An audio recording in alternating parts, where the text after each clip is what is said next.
Demo anarkis yang berlangsung di Mapolda Bali Sabtu 30 Agustus menyisakan berbagai kerusakan fasilitas umum. Banyak aksi vandalisme terjadi pada Candi Pintu Gerbang Polda Bali. Selain itu, sepeda motor polisi hampir dibakar massa.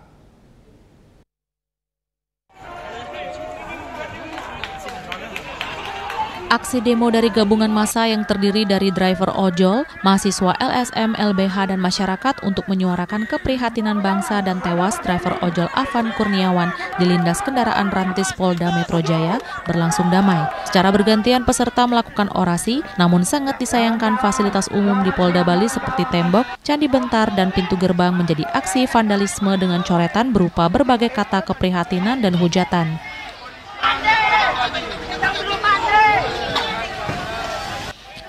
Kendaraan sepeda motor polisi yang lewat para pendemo merampas dan merusaknya serta berniat membakarnya. Namun aksi ini gagal terjadi karena berhasil dihalau semprotan mobil meriam air dan gas air mata.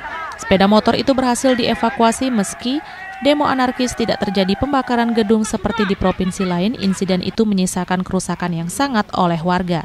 Demo awal damai akhirnya rusuh, sejumlah orang yang diduga provokator berhasil diamankan oleh polisi. Winata, Bali TV.